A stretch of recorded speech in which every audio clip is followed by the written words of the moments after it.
आज कवर करना चाह रहा हूँ कि डायबिटीज़ के जो पेशेंट्स हैं उनको रोज़े रखने चाहिए या नहीं रखने चाहिए। तो उसमें ये कि कुछ तो ऐसे पॉइंट्स हैं कि उनके ऊपर तो आप डायरेक्ट डिसाइड कर लेते हैं कि आपने अगर आपको शुगर है और ये मसाइल हैं तो आपने रोज़े नहीं रखने। इसके अलावा कुछ ऐसे पॉइंट्स होते हैं जिनमें आपने अपने पेशेंट के साथ डिस्कस करना है जाके बिफ़ोर हैंड कि वो रख सकते हैं या नहीं रख सकते। वो पॉइंट्स मैं आपको बता दूँगा ताकि आपके माइंड में हो कि चूँकि मैं इस कैटेगरी को फिट इन करता हूँ, तो मैंने अपने मौलिद से जाके डिस्कस करना है कि मैं रखूँ या ना रखूँ।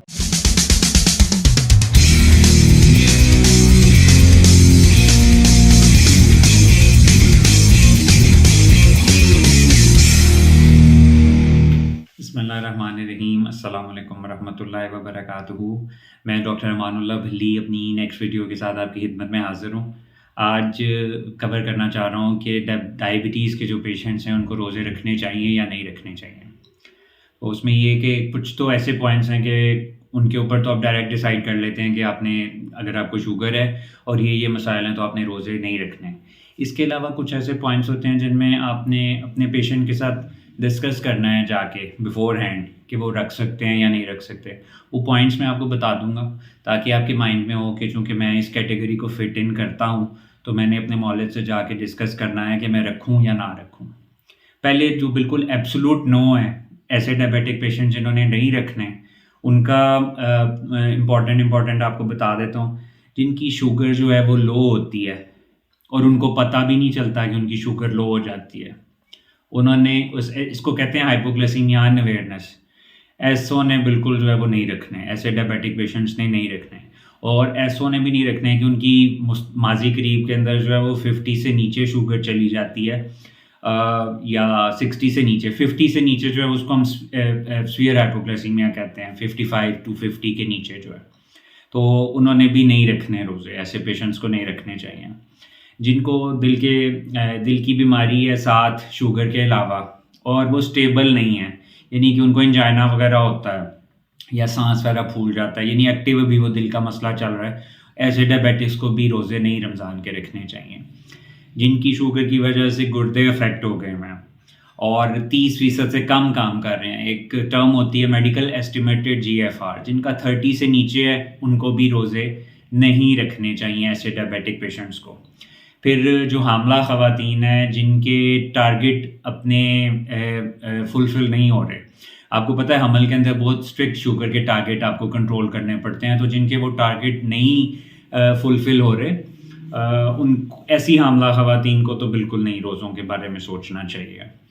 फिर आपकी कुछ पॉइंट्स आ जाता है कि बहुत जो बूढ़े पेशेंट्स हैं डायबिटिक और बड़े कमज़ोर हैं, अपने आप को सँभालने में भी मसला है, चलने फिरने में भी मसला है, उनको भी रोज़े ऐसे डायबिटिक पेशेंट्स को नहीं रखने चाहिए जो बहुत ही फ्रेल, जिनकी नाजुक हालत है या जिनका जो ज़हनी निज़ाम है, सोचने समझने की सलाहियत है, डिमेंशिया टाइप आप कह सकते हैं, वो ऐसे डायबिटिक पेशेंट्स को भी रोज़े नहीं रखने चाहिए। इनके अलावा जो डायबिटिक पेशेंट्स हैं उनको डिस्कस करना चाहिए बिफ़ोर हैंड, महीना 1.5 महीना पहले जाके अपने मौलिज के साथ। बहुत से फैक्टर्स हैं जो मौलिज देखता है और फिर बताता है कि आपको रखने में कोई प्रॉब्लम तो नहीं होगी, या बिल्कुल आपको इनकार कर दे कि नहीं आपने नहीं रखने, या कोई दरमियाना है जिसमें आप डिस्कस करते हैं, डॉक्टर डिस्कस करता है अपने पेशेंट के साथ कि तुम रख भी सकते हो लेकिन इन चीज़ों का ख्याल रखना। उसमें डिफरेंट पॉइंट्स हैं कि आपकी शुगर कौन सी है, टाइप 1 डायबिटीज़ है या टाइप 2 डायबिटीज़ है, कितने अरसे से है, 10 साल का वक्फा, 10 साल से ज़्यादा अरसा हो गया है शुगर को या कम है। इसके अलावा शुगर लो होती है तो किस किस तरह लो होती है, पता चल जाता है जब शुगर लो होती है या पता ही नहीं चलता, 50 से नीचे तो नहीं चली जाती, हफ्ते में कितनी दफ़ा लो होती है, एक दफ़ा लो होती है, मल्टीपल टाइम्स लो होती है, कंट्रोल कैसा है शुगर का रमज़ान से पहले, वो बहुत मैटर करता है। कंट्रोल अच्छा होना चाहिए, बहुत अच्छा होना चाहिए जब आप शुगर के मरीज़ सोच रहे हैं कि हमने रोज़े रखने हैं। इसके अलावा आपका ट्रीटमेंट वो क्या ले रहा है, जो इंसुलिन पे ले रहे हैं उनके लिए भी ख़ास आपकी इंस्ट्रक्शंस होती हैं डॉक्टर की तरफ से। गोलियां जो हैं, गोलियों में भी ख़ास कर जो गोलियां जो सल्फोनाइल यूरिया ग्रुप से बिलोंग करती हैं, क्योंकि वो शुगर को लो करने की उनमें सलाहियत होती है। आप कुछ खाएं या ना खाएं, वो आपके खून में काम करती रहती हैं और आपकी शुगर को डाउन ले जाती हैं अगर आप नहीं कुछ खा रहे हैं। तो वो डिफरेंट पॉइंट्स आपका मॉलेज ही आपके लिए डिसाइड कर सकता है कि आपने रोज़े रखने हैं या नहीं रखने हैं। इसके अलावा आ जाता है कि आप शुगर चेक कितनी मरतबा दिन में करते हैं, आप करते भी हैं या नहीं करते, कि आपको पता ही नहीं कि आपका स्टेटस क्या पूरे दिन में रहता है शुगर का। कोई माजी करीब में आपको कोई कॉम्प्लिकेशन तो नहीं शुगर की आई, जैसे डायबिटिक कीटोएसिडोसिस तो नहीं कोई हुआ पिछले 3 से 6 माह के अंदर। बूढ़े अफराद में एक हाइपरग्लाइसेमिक हाइपरओस्मोलर स्टेट एक कॉम्प्लिकेशन है डायबिटीज़ की, वो तो नहीं पिछले 3 से 6 माह में हुई।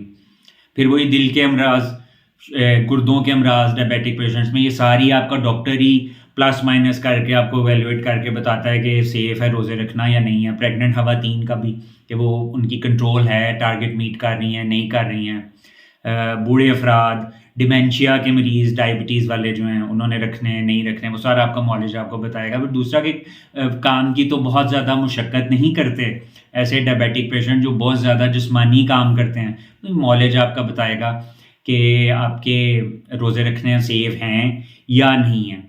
पिछली दफ़ा का रमज़ान आपने अगर रोज़े रखे थे तो आपका कैसा एक्सपीरियंस रहा, पॉजिटिव एक्सपीरियंस रहा या आपको मुश्किलात पेश आईं या शुगर लो हो जाती थी, तबीयत रोज़े के दौरान ख़राब हो जाती थी।